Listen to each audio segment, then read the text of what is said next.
Hi, and welcome to Ed Tech Chattin' 2, episode 24. I believe we're at 24. Yes, friends? Mm-hmm.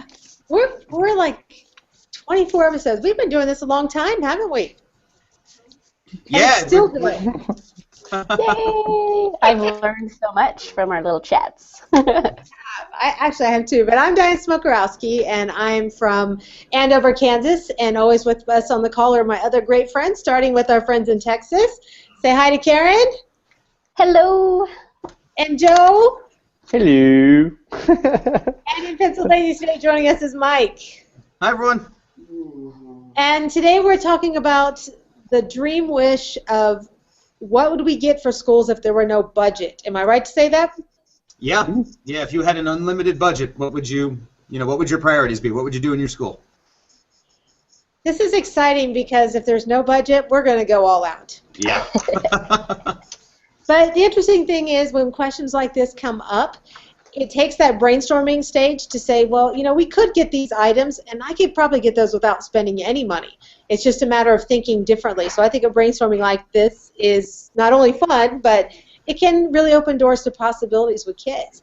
But before we get started with that, we need to give a cyber high five to Mike for being a finalist as one of the global teachers. Cyber high five. Thank you all.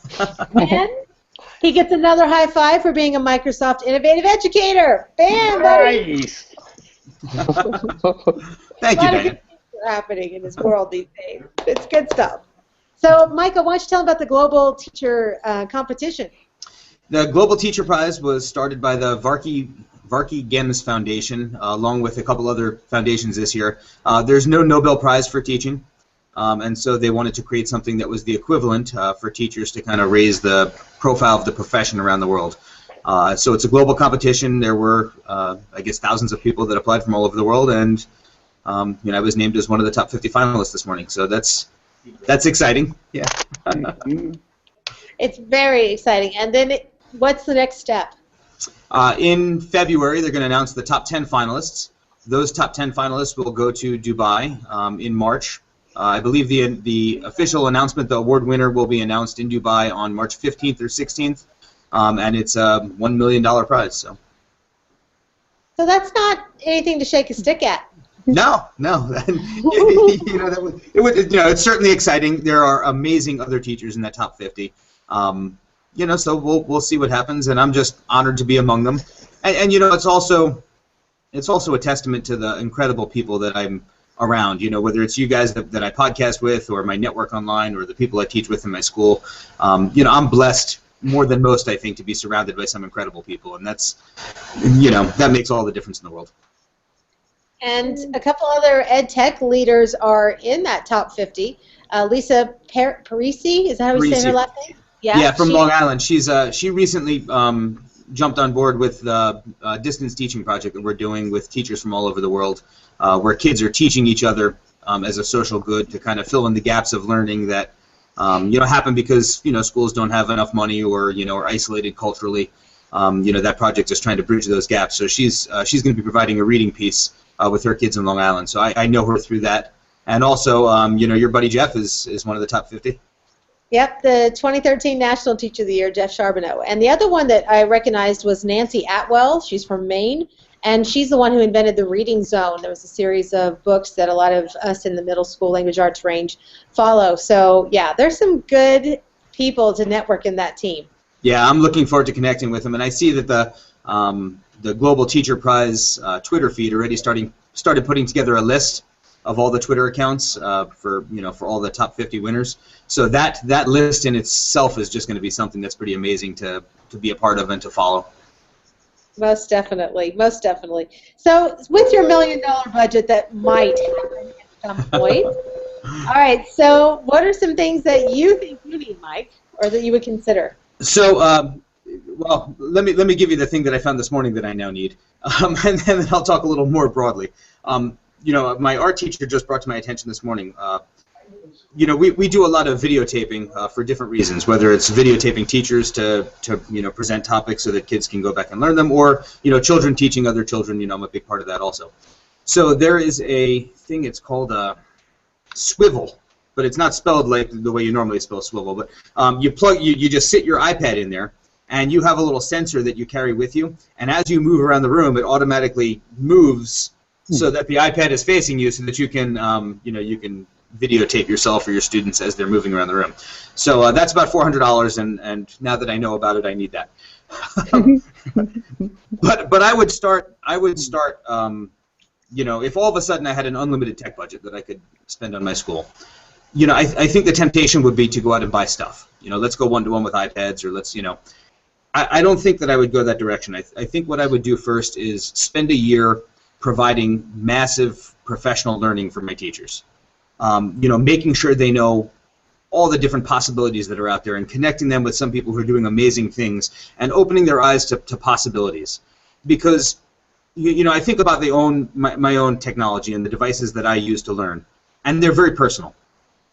Whether it's my laptop or my iPad, or the choices that I've made for myself to, for my own learning. And I think we need to give the same opportunities to teachers and students, when it comes to purchasing technology. And depending on what they're doing in their classrooms, the answer may be very different. And I would hate for me to be the one dictating to them what they need. I would much rather see it come from the students and the teachers. This is what we need to complete our goals in the classroom. And so I think, the first step would have to be, massive professional development, professional learning for teachers. And then from there, we can kind of see what the needs are and spend our budget in other ways. I agree totally. Joe, what say you? Well, I totally agree with Mike. That would be the first step, right? So before any spending, that would be it. I mean, get everyone on board, have the buy-in, and then when you start purchasing, I think the next step would be to give the kids and teachers a choice. So when they want to use the product, any device, whatever, they would have a choice. And they, like Mike said, not to force them with anything. But I'm going to take it a step further here too, is that our classroom, the infrastructure, the chairs, the tables, it's all back in the who knows when quality. And so it would be really cool to change just the furniture, so when the kids walk in, they'll be like, wait a minute, I'm in a fun zone. And I'm gonna brag about Karen's sister. I used to walk into her classroom all the time, and she had an amazing classroom. She got rid of a lot of that ugly furniture, and she had little tents, and she had little stations, and the kids were like coming to an adventure zone, and they had different areas so that they could have fun. And I figured that's the way the kids should be, because when I see my kids, when they're having fun, I mean, my boy goes to his Minecraft, my little girl goes to her little tent, and she starts reading books, where they're comfortable. So if we can provide that kind of environment for the kids, nice. With some neat furniture. Well, that's me dreaming, of course. Yeah, that's awesome. I am totally on board with that. So, Agreed. How many classrooms do we walk in, especially in the secondary level, that are dungeon rooms? There's nothing on the wall. It's gray or brown, no windows, and it's just not comfortable to learn in. So I totally agree. I think it would take changing the environment space as much as it would change the, just the idea of having more access. Karen, what would you add to that? Well, it's kind of neat because I wrote down this list, and these two guys already talked about what I was thinking too. Choice. I thought about this. I love my Apple products, but that doesn't mean everybody else does. And I thought if I had an unlimited budget, I would hire a couple people, right? They can be the experts to help the teachers along the way with ideas and so forth. But that if you wanted to go with Chromebooks, that you could go with Chromebooks. If you wanted to go with a Mac Lab, you could go with a Mac Lab. If you wanted iPads, you could have iPads. But depending on what your tool was and what your goal was, right, that would be important. But that choice is really important, and it would be great for our students, because even though some of us were comfortable with our personalized device, if the students went from one class using a Chromebook, and then they go to another class and they're utilizing Macs, and they go to another class and they're utilizing another tool, they're being well-rounded and exposed to multiple different things, and they're not going to be so scared when it's time to learn. Well, they're not going to be anyway. Let's just face it. But they also get that exposure to multiple things. I think that I would invest in robotics programs, because I know there's not a whole lot going on in our district with that, and maker spaces. And one thing that I saw at TCEA last year was the Vigo and double robots, and I started thinking about video conferencing and how that could help out a lot, with some of our students that were homebound or students that couldn't make it to class, that they could go to a class, yes, but they could also go to lunch with their friends. So they could still have that social interaction. And so I kind of look at the things that are out there and the little things that we can do to just kind of keep the community and learning exciting that I would definitely invest money in. And even with those Vigo robots, could you imagine, you could have a student who is away for a day having a video field trip for the whole class too. I mean, take that iPad with you and just some cool stuff that you could do. Oh, I think that's awesome. And the one thing we didn't address is improving the bandwidth in all of our buildings. I think that's going to be something that's critical. It's even being discussed on the federal level of having, just having some bandwidth is not enough. There needs to be a ramped up version so that kids can do things like video conferencing. Is this something that you've talked about a little bit in your world, Joe? I have, and actually one of my colleagues here, she had a big old conference. She invited all kinds of head honchos from all over Texas to bring bandwidth to every student in Texas to have equal access to bandwidth. And I sat in. I mean, I wasn't one of the invited ones, right? But I sat in because I was going to help out and fly on the wall. But I'm listening to the discussions. You're talking about telecommunication giants. You're talking about superintendents. You're talking about politicians in there. And so, yeah, there's a lot of chatter. They want to bring access to all the kids, which I think is really cool. And I remember we had one of our guests. She was from Maine, and that was one of the states that actually has they actually achieved that. They were able to bring bandwidth to all their kids, and I go, wow, that's pretty awesome. So yeah, that definitely has to be addressed. If you had unlimited budget, are you kidding me? I mean, Austin just got Google Fiber. Yay! Who signed up for Google Fiber? That's awesome. Yeah, I can't wait. Yeah, I think also in addition to the bandwidth in schools, we're a pretty rural area. A lot of our kids don't have access to internet at home. So if we're going to, provide this 21st century learning environment for them, I would love to see, unlimited budget, let's just give everyone a hotspot where they can take home, But more realistically, maybe have a library, and I know they just announced they're doing this in New York City, which is pretty incredible. They're going to have 60,000 different hotspots that you can sign out of the New York Public Library to take home with you if you need internet access. Which is just, yeah, I mean, how cool is that? Awesome. But how great would it be to have a school library where if kids need access at home, they can check it out just the same way they did a book, or if we're talking about individual devices before, students are very attached to their own devices. We know that whether it's their phone or their iPad, whatever, so BYOD programs are great, but we know that there's certain kids that don't have access to those kinds of tools. So how great if you could just sign an iPad out of the library if you needed it for a week to do a project or something like that. So I would change our libraries from being book-based to being very much a combination of traditional libraries and being able to for kids to access technology also. Well, and it's interesting you bring that up because there's this big discussion across the nation about repurposed librarians, that they just simply can't be book people anymore, that they have got to be the media center to truly become those media specialists. I'm interested, El Paso schools, Karen, has that been a discussion topic with the librarians there? They're actually called librarian media specialists. So how does their role change from just being book people? Well, they do have access to digital content and databases and so forth. A lot of them are, and it's not every single librarian. Again, it's those that are very comfortable with the technology that are just kind of shooting forth and taking off with it, that are doing some professional development. They've got their iPads and they're subscribing to ebooks and they're having students create videos during lessons and using Erasma to bring things to life, but really it's varying from library to library. But a lot of times they're requesting us for technology sessions based on what they're working on with the kids, and they're really getting into it. So, but again, some have audiobooks that you can check out, some have iPods and devices that you can check out, and then some don't have the budget for that. So it's like I said, it's a wide variety here. Yeah. And Mike, has that been something of a discussion even in your own district about librarians having new kinds of definitions to their role? Not in my district. We're not ready to look at that model yet, or Yeah, from administration, we haven't heard anything like that or looked in that direction.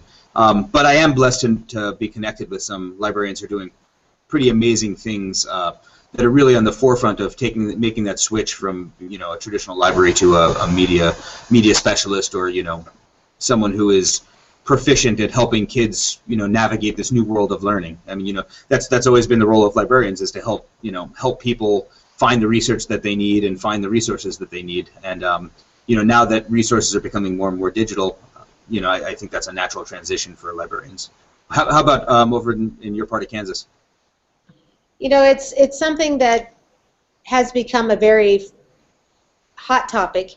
It's a sensitive topic was a good way to describe it, where we have folks who've been doing library jobs very well for decades, and now and now there's this new level of expectations. So there's a little bit of fear going on. As some of those teachers transition to the new role, however, we've seen some really exciting things coming down the line, because they're there to help support teachers, whatever you're covering. If you're doing spiders or the regions of the U.S., whatever that may be, there's not just resources in print, of course, so it's imagining how we can access all of the world of information to help those teachers out. So I think it's been a good move, actually, for most of our teachers. One thing that I love about our librarians utilizing technology and just kind of stepping to the 21st century, because we're combining the two, is that when I get to partner with a librarian and work with them all day as students come in and out, it's this huge success, because if I do professional development, I'm just teaching teachers, right? And some of them will have that opportunity to go back. But what's neat is when I'm working with a librarian, they're going to model a lesson or teach a lesson to every single student in the campus. And every single student in the campus is going to have exposure. And then they're going to go back and say, can I try to use this tool again to do this? And so I feel like I get so much more accomplished when I partner with a librarian, and I hit so many, I make an impact. Yeah. Because they get to see everybody. Whereas if I just work with one teacher, it's only one classroom, which is totally worth it. But one librarian, it's like an entire school. So, love my librarians. Yeah, that's a great point. Great point. Really great point. Joe, what else have you seen in your unlimited budget items? Here we go. I had myself muted for a little bit. Well, we touched on the devices. We touched on the environment, because I talked about the furniture, right? Like having more right. For example, for the high schools. I don't think I was clear also, but like in high schools, have like a coffee shop environment. Follow me? Yeah. So that way the kids can come in. There's coffee, and then there's nice little comfortable chairs, and so of course they're going to be doing most of their work with either iPads or Chromebooks or whatever they have. So it'll be something where they can support their devices. Of course, bandwidth's also already been addressed. But you know what I'm saying? So when they come in, it's something that, for example, I have some friends here in Austin. I already made some friends, right? Already, woo. And they're the very creative type, app developers, they're actors and whatever. And when they get together to work, they don't go to a chair and sit down and just stare at a screen. They do their stuff, but then they grab their favorite device and work on their stuff. Follow me? So yeah. You got to have that comfortable environment to do this kind of stuff. And so I'm still sticking with that, changing the whole environment inside the. Does that make sense? Yeah, sure. Yeah, because well, go ahead. Yeah, I agree with all that. And you brought up like app developers and those kinds of things, and that kind of sparked something else that I thought of. If we're working with an unlimited budget, I think so many times we have to jump through hoops as educators, especially working in public education, because we need money. So we partner with different corporations or organizations, right? And so that kind of determines some of the things we have to do to get the things that we want. So one of the great things about having an unlimited budget is you lose those shackles. Mm-hmm. You can just do awesome stuff for kids without having to jump through the hoops for other people, and just focus on your students and what their needs are. I tell you, if that was an actual reality and I was back in the classroom, are you kidding me? Oh my God, I would go nuts. But it would be Joe's style. Follow me? It would be my style of teaching. Yeah. It would be my way. And so, yeah, every morning we would begin by watching a TED Talk video. Everyone have their own, and they would watch their own. Okay, let's have a discussion about this. Then move on to the next topic. You know what I'm saying? So, and then everyone watching their own stuff at their own pace. And then I would be like a Karen too, because Karen, she's a big influence on me. And so all the kids would have their portfolios, and they start building their stuff and put it in portfolios, so that parents, administrators, teachers, anyone can go see their portfolios, see what the kids are doing. Follow me? So it's just and then what they're doing is they're building a nice resume for the future. But the thing is, at the same, but it's not something that's. And then I heard your discussion with Andrea about standardized tests. Follow me, and if that can kind of go away too. Follow me. You have those portfolios that they can see. You can see what the kids are doing, what they're creating. But that's the whole. I think that's the bottom line is where they can create their own stuff and learn from their own creations. And. So you're talking about personalized learning is really what you're saying. Yeah, definitely.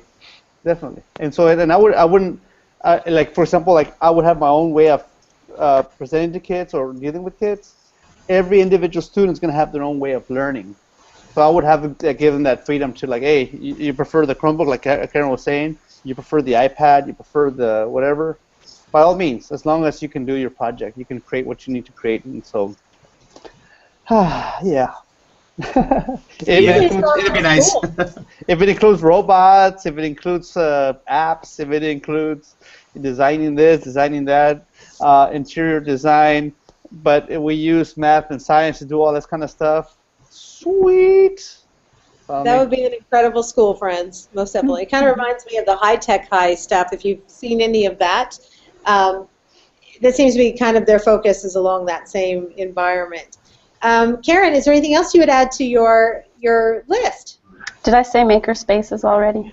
You did. You did. But tell me your thing. I want my own. No, sorry. I've kind of come to the pace where I'm like, I think I'm going to start ordering things for my own children and just start making things. But hopefully they'll be coming to our schools here soon. Are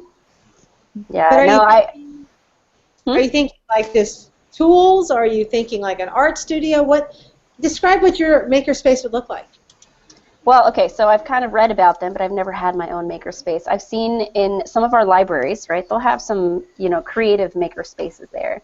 But what I mean is, like, say in a science class, we have a table with maker ideas and things where they can create their own circuits and build their own robots. And as they're learning, they can actually go and apply and make something that connects. If it's social studies, a makerspace that connects where they can actually go and build something there that, couldn't make a difference, where they could have this place where they could log what is it that they want to make and how is it going to impact, whatever, but just a space where they can, if they finish up work, it's not like, well, let's just go ahead and read a book. It's like, okay, there's a new adventure that I can work on for the next 10 minutes until it's time to move on. So I don't know I think a makerspace would look different in whichever classroom it is, and if I had an elementary classroom, I think I would just be, I don't know how I would organize it because I think it would have so much stuff in it, but just options for them to just be creative, because so many times we kind of clean everything up and there isn't that place where they can kind of tinker and just learn because they have an idea, and try something out.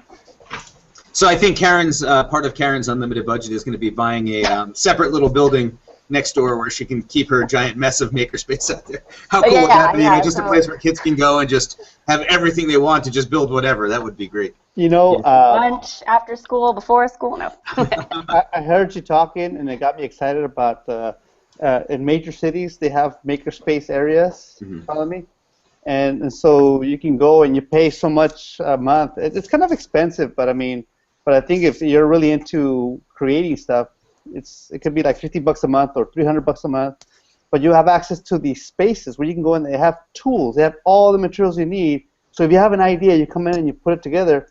But like Karen said, that would be so sweet to have. Do you guys remember the days of shop when high schools had shop? Every high school had a shop where you could do welding, you could do anything, all kinds of different shop, automotive shop, whatever. And now they're kind of going away, which is kind of sad. But almost every high school had one, and that was a makerspace, by the way. Sure. Kind of was, because you could do something wooden, you could do something metallic, or you can even modify your cars and make them look cool. And you had this crazy idea, so I'm going to make my car faster, and you design your own fin and whatever. And those makerspaces, it's not just like welding and stuff like that, but it's also circuits, it's also robots and things like that. So you buy yourself a little Raspberry Pi and you install it into your little device, And then you make your little device do what you want it to do. Go grab me a beer. Yay! You know, I'm sorry. Not as cool, but yeah, that. You know, things like that. It's kind of exciting. Yeah. Well, the only thing that we haven't mentioned that I would definitely embrace into this new environment would be high definition video conferencing abilities in the classroom, so that they would have, you know, just it be as crystal clear as possible if they wanted to talk with museums or other schools or whatever that may be. I think that along with partnerships with organizations like national parks or art museums, nature spaces. You know, I would love to see schools embrace, if you had somebody to actually run it, the indoor garden environments where the students could raise the plants that go into their lunch. I think all these opportunities you see in pockets around the nation, but imagine a school that actually has these places. Yeah, you know, you mentioned something too that like we have one of our new guys that came on board, right? I love this guy. This guy is like so creative and so crazy, so out of the box, right? And so right now we're growing our own garden, our own urban garden. We started off with we're barely getting the seedlings coming out right now, just barely, right? They're barely sprouting out, but eventually we're gonna have this our own little urban farm. And so, I mean, if you could have that also in the schools as part of your budget, follow me? Because it's also technology. I mean, the hoe and the you know, the hammers, that's technology. I mean, and so showing the kids how back in the day they used technology to grow food, but now we can grow it in the school environment, so they can see the whole process, right? Learn the whole process. It's part of learning. So. Well, and imagine those families that get the backpacks because there's not enough food at home over the weekend.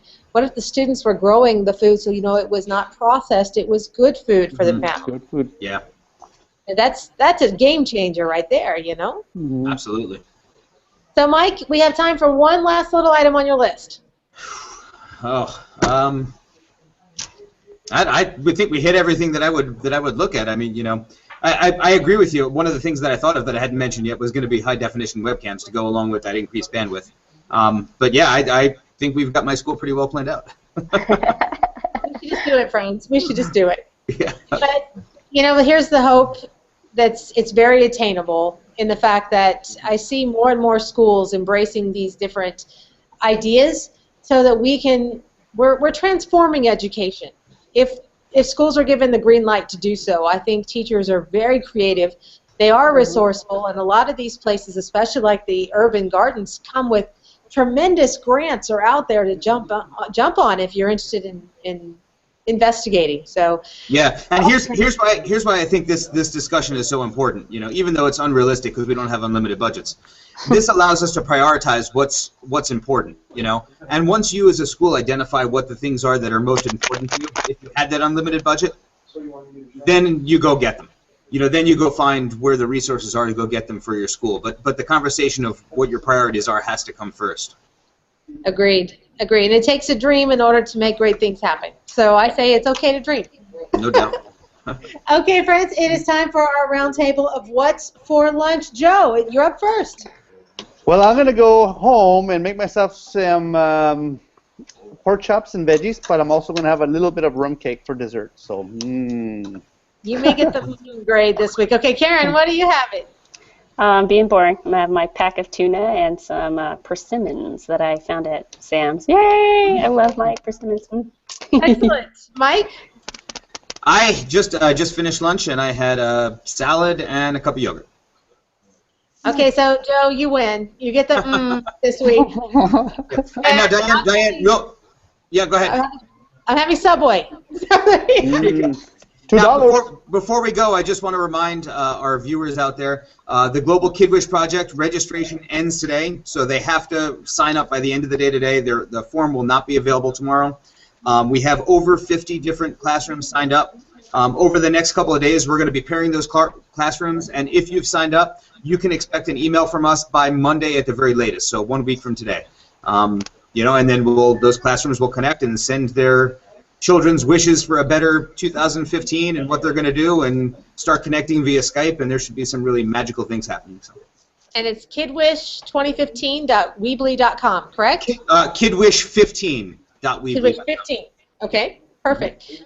And even if you have a school that is out this particular month, of course you have a new term starting in January, go ahead and register because we can just postpone your sending off of the cards in January. So don't be afraid to join us. Yep. Okay, that's it for today, guys. We'll see you next time on EdTech Chat and Chew. Thank you. See ya. Thank you. Bye, Bye. everyone.